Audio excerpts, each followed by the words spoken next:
Friday morning, May 31st.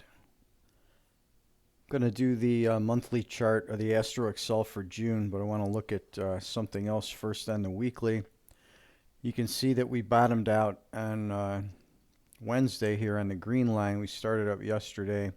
We're flat and then up. The market pushed down to a new low. The tide pattern was looking for a high. We've got an inversion. The date I gave the other day was the 30th, 31st. We made a new low overnight. This should start to push up. As we get into the weekend, you can see the green line rising steadily and actually gets above the plus 30 mark here.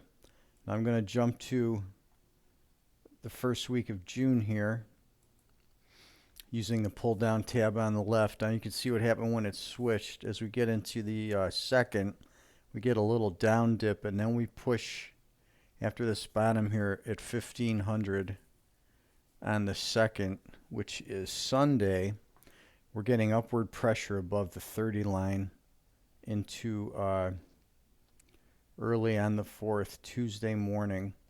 And you can see that we're rising so high that we're getting above the 40 line and we can't even see the green line anymore with the boundary limits that are on the Excel sheet.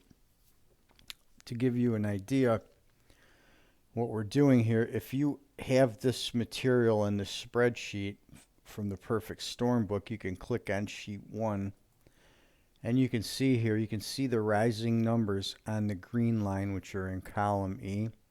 You can see as we get to 6-4 at 3 a.m., we hit a peak of 48.5 on the green line here, and that goes from 3 to 320.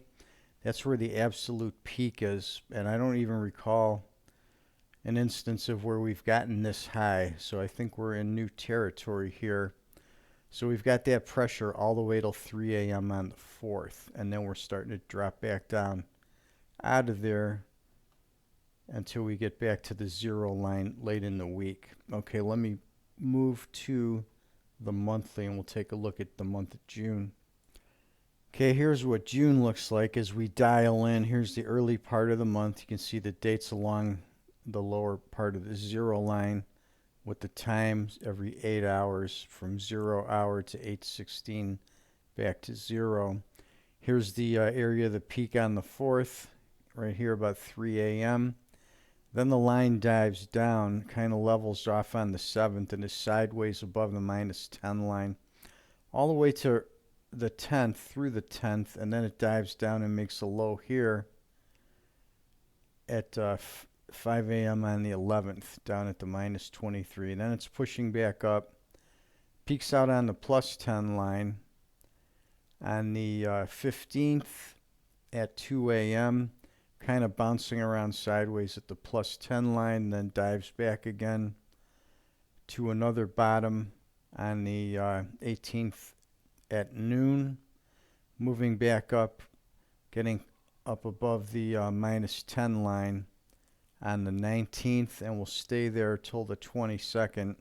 Then another push down to the 23rd, which bottoms out at 6 a.m., pushing back up to the 24th, making a move down to the 25th at 1300, and then a push up above the +10 line up to about the +15 area or so on the 26th at 1700, down to near the end of June to the 29th at 7 a.m., pushing up to the 30th, bouncing around the zero line through the 30th and the first day of July.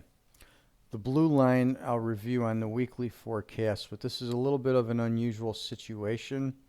So this could bring some significant upward pressure that's going to last, to the 4th or 5th as we move into next week.